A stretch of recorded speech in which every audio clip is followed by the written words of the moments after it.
Hello friends, Ram net GRF channel में आपका स्वागत है। इस चैनल पर हम एनटीए नेट पेपर 1 की तैयारी करवाते हैं, वो भी हिंदी मीडियम से। इससे पहले मैंने कई वीडियो अपलोड की हैं, अगर आपने वो नहीं देखी हैं तो उन्हें भी देख लें। आज हम यूनिट 8 आईसीटी में देखेंगे जनरेशन ऑफ कंप्यूटर। यह टॉपिक भी इम्पोर्टेंट है, इससे कई बार क्वेश्चन आ जाता है। तो देखते हैं कंप्यूटर की पीढ़ियाँ यानी जनरेशन ऑफ कंप्यूटर। तो इसको आज हम डिटेल में देखेंगे। तो चलिए स्टार्ट करते हैं।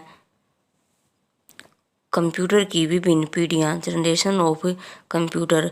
कंप्यूटर के क्षेत्र में क्रांति को हुए लगभग 50 वर्षों से भी ज़्यादा समय हो चुका है। इसके विकास को विभिन्न जनरेशन द्वारा समझने का प्रयास किया गया है। कंप्यूटर के विकास का प्रारंभ अबैकस नामक यंत्र के आविष्कार से होता है। अबैकस का निर्माण 300 BC में एक चाइनीज द्वारा व्यवस्थित ढंग से कैलकुलेशन करने के लिए किया गया था। यद्यपि इसके पश्चात कैलकुलेटिंग डिवाइस में अनेक सुधार व अनेक निर्माण हुए, किंतु ये जो फ्रेंड्स दिखाई दे रहा है अबैकस इस तरह का होता है। तो आगे देखते हैं।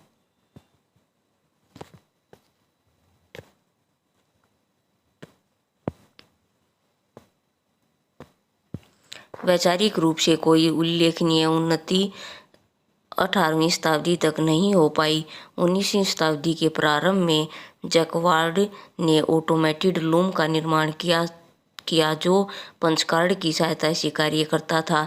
इस दौरान चार्ल्स बेबेज, जो कैम्ब्रिज यूनिवर्सिटी के गणित के प्रोफेसर थे, ने एनालिटिकल इंजन का निर्माण किया। यह भी पंच कार्ड की सहायता से कार्य करता था।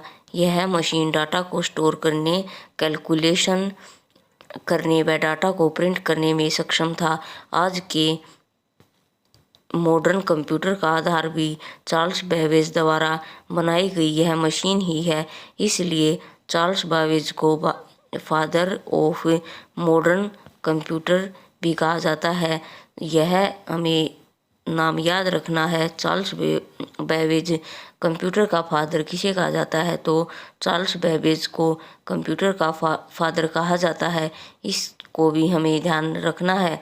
वैसे भी अगर एग्ज़ाम में नहीं आता तो हमारी जनरल नॉलेज के लिए हमें पता होना चाहिए। चलो आगे देखते हैं। हरमन होलरिथ और जेम्स पोवर्स ने एक ऐसी मशीन तैयार की जिसका उपयोग जनगणना सेंसस की सूचनाओं को प्रोसेस करने के लिए किया जाने लगा। होलरिथ ने कुछ ऐसे कोड का निर्माण किया जिसकी सहायता से अल्फ़ाबेट्स और न्यूमेरिकल डाटा को प्रोसेस किया जा सकता था। तो अल्फ़ाबेट जो ABCD है, न्यूमेरिक डाटा जो हम मैथ से रिलेटेड डाटा था उसको प्रोसेस किया जा सकता था। तो आइए देखते हैं हमारा प्रथम computer. First computer mark 1944। First ever computer mark 1 1944।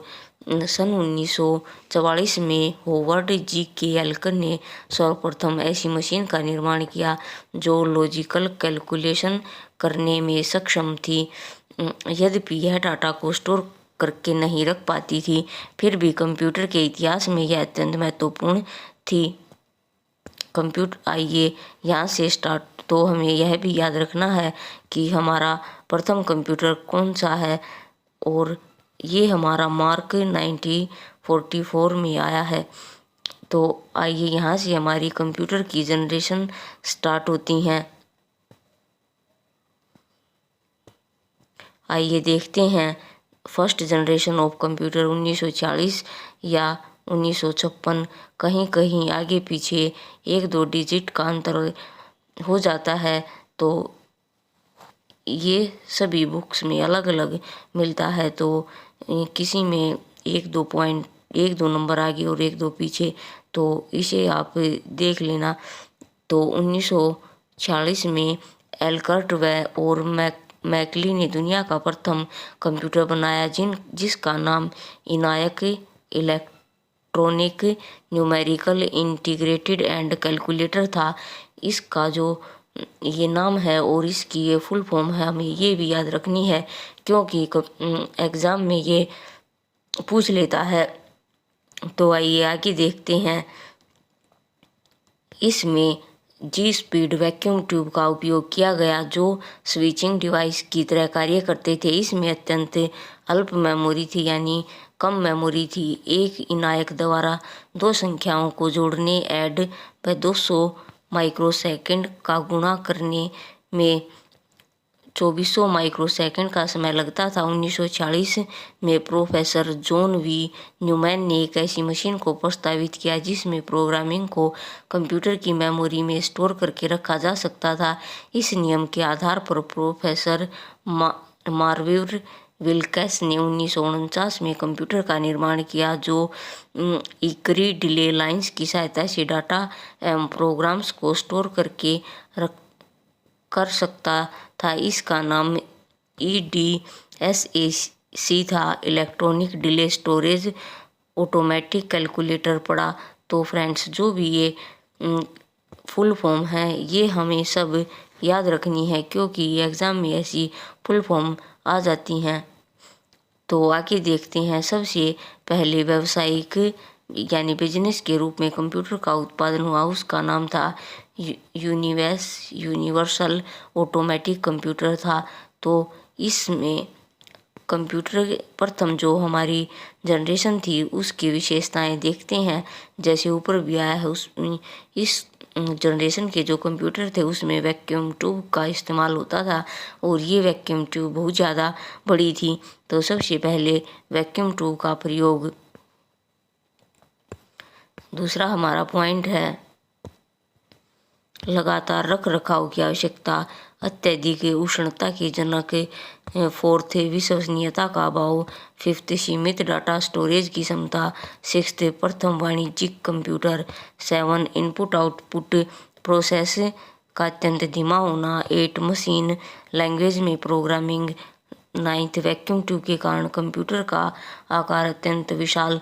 तो ये सारी हमें याद रखनी है। मेन जो है वो वैक्यूम ट्यूब। जैसे कई बार मैचिंग में पूछ लेता है कि फर्स्ट जनरेशन के कंप्यूटर में क्या था, सेकंड में क्या था, थर्ड फोर्थ, तो ऐसे मिलान में एग्जामिनर पूछ लेता है। तो हमें यह वैक्यूम ट्यूब याद रखना है कि फर्स्ट हमारी जनरेशन में वैक्यूम ट्यूब का इस्तेमाल होता था और ये वैक्यूम ट्यूब आकार में बहुत ज़्यादा बड़ी थी। तो आइए कंप्यूटर का दूसरा युग देखते हैं। ये स्टार्ट होता है 1956 से 1965 तक। इस युग का प्रारंभ 1956 से माना गया। इस युग में वैक्यूम ट्यूब के स्थान पर ट्रांजिस्टर का प्रयोग होने लगा। फर्स्ट जनरेशन में तो वैक्यूम ट्यूब और इसके स्थान पर अब ट्रांजिस्टर आ गए। ट्रांजिस्टर का उत्पादन जर्मेनियम सेमीकंडक्टर नामक पदार्थ से होता है जो ट्यूब की तुलना में अधिक विश्वसनीय थे। इसके तत्व अग्नि से प्रभावित होते थे, अतः कंप्यूटर की स्विचिंग सर्किट को ट्रांजिस्टर की सहायता से तैयार किया जाने लगा और जिसमें उनकी विश्वसनीयता को लगभग 10 गुना इजाफा हुआ। ट्रांजिस्टर की सहायता से न केवल हीट में कमी आई बल्कि कीमत में भी 10 गुना लाभ होता था। इस युग में एक अन्य आविष्कार भी देखा गया। अब डाटा स्टोरेज के लिए मैग्नेटिक कोर का उपयोग होने लगा जो रैंडम एक्सेस, जो हमारी रैम थी, रैंडम एक्सेस मेमोरी बनाने में सहायक थी। मैग्नेटिक डिस्क का उपयोग भी इसी समय से आरंभ हुआ। बढ़ी हुई विश्वसनीयता, गति और अधिक उपलब्ध मेमोरी ने कंप्यूटर में फोर्ट्रैन, कबोल, एल्गोल, स्नोबॉट जैसी प्रोग्रामिंग लैंग्वेज के विकास को प्रोत्साहित किया। तो ये भी फ्रेंड्स हमने याद रखनी है कि सेकंड जनरेशन में कौन कौन सी हमारी प्रोग्रामिंग लैंग्वेज आई। फोर्ट्रन, कबोल, एल्गोल, स्नोबॉट, ये सारी हमारी प्रोग्रामिंग लैंग्वेज हैं। आइए इनकी विशेषताएं देखते हैं। इसकी विशेषताएं हैं, पहले ऊपर बताया ट्रांजिस्टर का प्रयोग होने लगा। वैक्यूम ट्यूब की जगह यहाँ पर ट्रांजिस्टर सर्किट द्वारा अति सूक्ष्म अवयवों का उपयोग होने लगा। अधिक विश्वसनीय अदितिवीर जो फर्स्ट जनरेशन में हमारे कंप्यूटर स्लो कार्य करते थे तो इसमें थोड़ा फास्ट करने लगे। वैक्यूम ट्यूब का स्थान ट्रांजिस्टर ने ले लिया। थर्ड, कंप्यूटर के तापमान में कमी, कंप्यूटर के आकार में भी कमी आई। फर्स्ट जनरेशन के कंप्यूटर से तेज होने लगे, कम पावर की आवश्यकता। और सेकंड जनरेशन के कंप्यूटर IBM 700 और 1401 एटकस व ICL, ये सेकंड जनरेशन के कंप्यूटर के नाम हैं जो हमें याद रखने हैं। याद रखने हैं या इसको हम थोड़ा ध्यान से पढ़ लेंगे, क्योंकि जब मिलान में आएगा या वैसे भी क्वेश्चन पूछ सकता है तो हमें यह याद रखना है। आगे देखते हैं। कंप्यूटर का तृतीय युग यानी थर्ड जनरेशन 1965 से लेकर 1971 तक थर्ड जनरेशन का पीरियड चला। तो इस युग का आरंभ 1965 से माना गया जो 1971 तक रहा। इसमें जर्मेनियम ट्रांजिस्टर के स्थान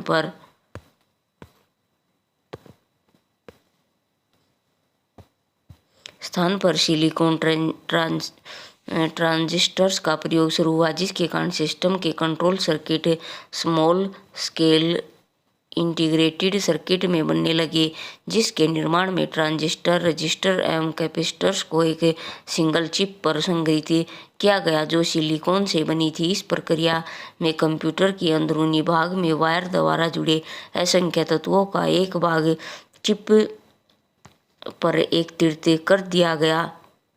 एक सिलिकॉन चिप पर असंख्य तत्वों की स्थापना के कारण कंप्यूटर का आकार अधिक छोटा हो गया और एकत्रित किए गए सर्किट्स का निर्माण सिलिकॉन की अत्यंत पतली पापड़-नुमा परत पर होने लगा, जिसके कारण छोटे छोटे स्थान एक साँचे में आकर विभाजित थे। पतली परत को चिप के रूप में डाला गया, जिसमें प्रत्येक चिप अपने गेट्स, यूजफुल लॉजिक कंपोनेंट एवं अनेकों इनपुट और आउटपुट कनेक्शन के पॉइंट से बनी थी। इन चिप की आंतरिक सुरक्षा के लिए इन्हें पृथक कवर में पैक किया जाता था और अन्य अंगों से जोड़ने के लिए असंख्य पिन्स स्थित होती थी। इसमें स्थित पिनों को 2 प्रकार से उपलब्ध कराया जाता था। तो आइए देखते हैं वो क्या है। First, dual inline package. Second, pin grid array package. अब मेन मेमोरी का आकार बढ़कर लगभग 100 MB हो चुका था। अधिक मेमोरी, शक्तिशाली CPU एवं अधिक स्टोरेज के सम्मिलित प्रभाव से टाइम शेयर्ड ऑपरेटिंग सिस्टम व हाई लेवल लैंग्वेज के विकास को एक नई राह प्रदान की। इस दौरान फोर्ट्रन, कोबोल 68PL1 और अनेक ऑफलाइन सिस्टम जैसे air reservation, dynamic production control, interactive query, integrated database management system आदि प्रकट हुए। तो इसकी विशेषताएं देखते हैं थर्ड जनरेशन की कौन कौन सी थी। पहली है इंटीग्रेटेड सर्किट, जो हजारों ट्रांजिस्टर से बने थे और अन्य इलेक्ट्रॉनिक कंपोनेंट की सिलिकॉन क्रिस्टल द्वारा स्थापना। सेकंड, अधिक समृद्धशाली विश्वसनीयता। मिनी कंप्यूटर का विकास पिछली जनरेशन के कंप्यूटर से अधिक तीव्र। फिफ्थ, अधिक उन्नत इनपुट और आउटपुट अंग। थर्ड जनरेशन के कंप्यूटर थे IBM 360, 370, NCR 395 और बुरोगाहा B6500। तो ये थर्ड जनरेशन कंप्यूटर के उदाहरण हैं। इसमें क्या था, जो पहले वैक्यूम ट्यूब थी वो ट्रांजिस्टर में चेंज हो गई और जो ट्रांजिस्टर थी उसको सिलिकॉन चिप में बदल दिया गया। तो आइए फोर्थ जनरेशन ऑफ कंप्यूटर की देखते हैं, इसमें क्या चेंज हुए। कंप्यूटर का जो चतुर्थ युग था 1971 से 1985 तक चला। चौथे युग में 1971 से 1985 तक माना गया। इस दौरान large scale integrated circuit LSIC, इस फुल फॉर्म को भी हमें याद रखना है। SIC large scale integrated circuit और वेरी लार्ज इंटीग्रेटेड सर्किट का आविष्कार हुआ। इसकी विशेषता यह थी कि यह अकेली चिप 50,000 ट्रांजिस्टर की स्थापना कर सकते थे। इस युग में कि माइक्रो प्रोसेसर के आगमन से दो विशेष प्रगतियों को स्थान मिला। जो पहले इस युग में पर्सनल कंप्यूटर का निर्माण हुआ है, जिसके कारण कंप्यूटर के मूल्यों में अत्यधिक कमी आई। अन्य विकास यह हुआ कि कंप्यूटर की सहायता से विभिन्न टर्मिनल एवं अन्य पेरिफेरल डिवाइस को कंट्रोल किया जाने लगा। डिस्क मेमोरी की क्षमता से अत्यधिक वृद्धि हुई। सॉफ्टवेयर के क्षेत्र में अत्यधिक महत्वपूर्ण विकास हुए। इस दौरान ADA जैसी प्रोग्रामिंग लैंग्वेज को भी का आगमन हुआ। ग्राफिक इत्यादि का उपयोग भी इसी युग की देन है। तो आइए इसकी विशेषताएं देखते हैं कौन कौन सी हैं। वेरी लार्ज स्केल एवं very large scale integrated circuit का उपयोग, जो हमारी सिलिकॉन चिप थी उसकी जगह VLSI का प्रयोग होने लगा। हार्डवेयर के मूल्यों में अत्यधिक वृद्धि, माइक्रो एवं पर्सनल कंप्यूटर का विकास, सॉफ्टवेयर के मूल्यों में वृद्धि, इलेक्ट्रॉनिक स्प्रेडशीट का विकास, डाटाबेस मैनेजमेंट का विकास, यूजर द्वारा एप्लीकेशन का विकास, मित्रवत कंप्यूटर का प्रोग्राम 6, डाटा को डिस्ट्रीब्यूट प्रोसेसिंग, ग्राफिक का प्रयोग, 11 CPU की गति में वृद्धि, माइक्रो प्रोसेसर का प्रयोग। तो इन सभी का विकास 4th जनरेशन में हुआ। तो आइए लास्ट जनरेशन है हमारी 5th जनरेशन। इसमें हम देखते हैं क्या क्या प्रोग्रेस हुई। यह हमारी जनरेशन 1986 से स्टार्ट हुई और अब तक चल रही है। वैज्ञानिक एवं कंप्यूटर इंजीनियर ने 5th जनरेशन के बारे में, कंप्यूटर के निर्माण के बारे में विचार करना शुरू कर दिया। जो सोच विचार कर सके, यानी आर्टिफिशियल इंटेलिजेंस उसमें डाल सकें, आज के कंप्यूटर से ज़्यादा इंटेलिजेंट होंगे। वे अपना कार्य अत्यंत प्राकृत अंतर्ज्ञान द्वारा स्वयं संपन्न कर पाएंगे। इसके लिए उन्हें किसी विशेष टेक्निकल डेवलपमेंट की श्रृंखलाओं से नहीं गुजरना होगा। इस हेतु कई प्रयास पूर्व में ही आरंभ हो चुके हैं, जिनका उदाहरण हम आजकल उपयोग होने वाले विभिन्न इलेक्ट्रॉनिक यंत्र में देखते हैं, जैसे washing machine, refrigerator, air conditioner, mobile आदि। अनेक यंत्र ऐसे हैं जो अत्यंत स्मार्ट टेक्नोलॉजी के उदाहरण हैं।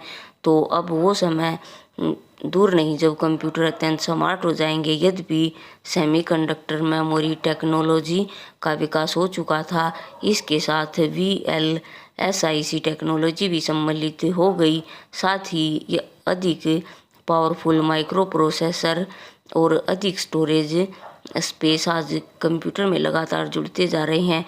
यद्यपि आज भी लोगों का मानना है कि कंप्यूटर की 4th जनरेशन है, किंतु रिसर्च के माध्यम से ज्ञात होता है कि यह कंप्यूटर की 5th जनरेशन है। चौथी और 5वीं जनरेशन के मध्यम अत्यंत धुंधली सी सीमा रेखा है। इसलिए यह कहना कि ये 5th जनरेशन है या 4th आसान नहीं है। आने वाली जनरेशन की विशेषताएं हैं